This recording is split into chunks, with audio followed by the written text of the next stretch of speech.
A couple months ago, for about a month, I got into this little habit. I was watching, or rather listening, to different true crime stories on YouTube on the daily. It all started with watching Bat Surgeon on Netflix on a plane ride with my husband. Now, Bat Surgeon and the actual man behind the story is tame compared to a lot of the horrific murderers and cases I heard about after that. The algorithms work really well, I must say, because after watching just a couple of true crime shows on Netflix, suddenly my YouTube homepage was feeding me all kinds of shocking stories, and I would click and go on my daily walks while listening. Now, it's not the first time that I became a true crime junkie. It happened before. 2 years ago, I somehow found myself listening to a lot of YouTube psychologists analyzing the mind of Chris Watts. I really dove into that case, watching the Netflix documentaries and all kinds of footage. It was mind-blowing and fascinating how someone could do that to his family. What kept me coming back was the question of why. And I think I'm not alone in this. I stopped back then because I started becoming really paranoid. I was constantly checking the door of the apartment, looking over my shoulder when walking outside. Yes, being aware of your environment is a good thing, but I realized I was doing too much. This time I had a different strategy. I would not linger too long in one specific case, but rather move on to the next and the next and the next. Somehow I thought that would be better. I also did not listen to more than one story per day, and I would pepper in some comedy or wholesome show in between. Did it work? Kind of. I lasted longer without starting to feel paranoid on my day to day. But I still started to feel paranoid, more paranoid than usual. But I felt I was keeping my fears at bay compared to last time. My bigger issues this time started to be with the morality of it all. So, is true crime ethical? I guess sometimes it can be, but sometimes it really isn't. My first clue that this might be a genre that causes more harm than good was when I watched an interview by Shauna Watts' family, where they talked about the bullying and harassment that happened after the story of their daughter's murder came to the public. I was horrified. What kind of evil do you have to be to torment these people like this? I mean, yes, we have real psychopaths out there causing real physical harm, but are these people tormenting the victims any better? Sometimes we treat the internet too much like a game, like these aren't real people behind the screens, but they are. Anyways, yes, that was in 2022, and somehow in 2024, I went back to true crime. This time with YouTubers who took the time to talk positively about the victim and their family and their life. Somehow that felt different. The victim is no longer just a footnote in the killer's story. But still, something about making money, selling t-shirts and mugs on someone else's tragedy really rubbed me the wrong way when I started thinking about it. There are two women who have a podcast called My Favorite Murder, and they coined the term murderino for their audience. Your favorite murder? Really? Murderino?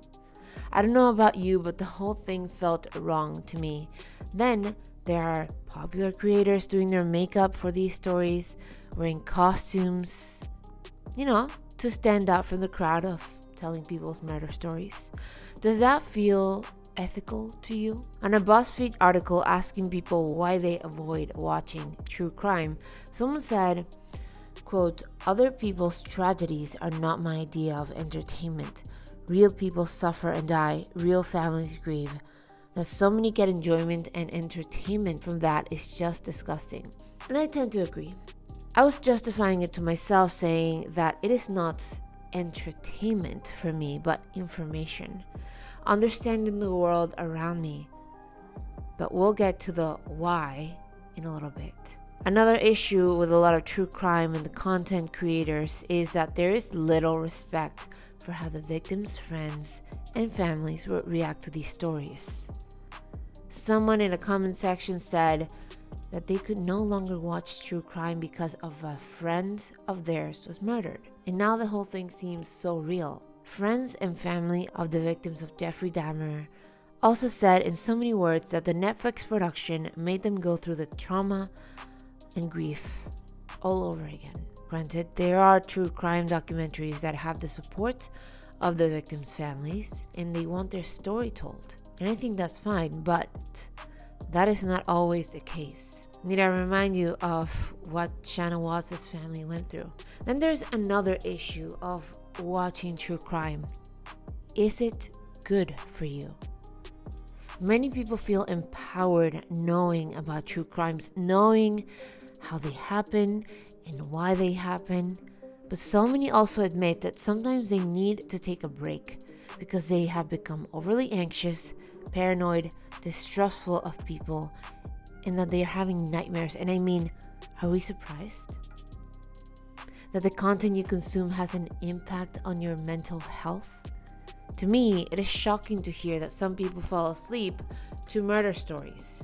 I, for one, avoided those in the evenings. When you're constantly consuming content showing you the worst parts of humanity, are we surprised that the worst is all we start to see and expect around us? But admittedly, in small doses, it can be good and helpful. Maybe. So, getting to the why. Why do we do it?